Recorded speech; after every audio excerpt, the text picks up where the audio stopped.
Hello guwaps, ari ko di subong sa Sipalay City, Negros Occidental. So amo na guys no, ari ko di na mas-share kami di sa balay sang Amontia. Ang ila balay malapit lang gid mismo sa City of Sipalay. Farm na da nila ang sa ubos. So it's my first time, so lang taon tagid be kay daw kanamit gid ipangulabo kay nang hagad sila mangulabo. At the same time magchika-chika. So, ari, masulod na bala kita, guys. Tagbalay! Charot.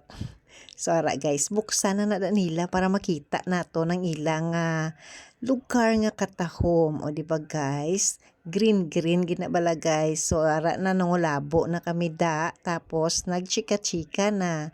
Mga wala dito nga chika at charot. Ako yung galibot-libot, daya kang mangita kung ano ang mga tanong nga pwede mabitbit.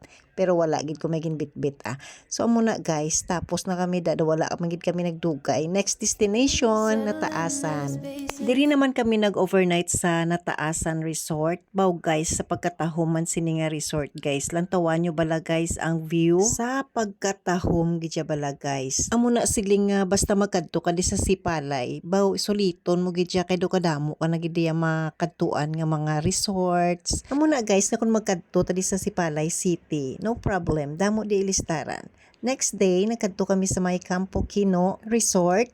Kag matahuman di guys, kanami man diri sang dagat, matinlo, kag nami man ang ilang accommodation. So ina lang guys ang akon mapakita sa akon subong vlog. Thank you so much for watching. Bye!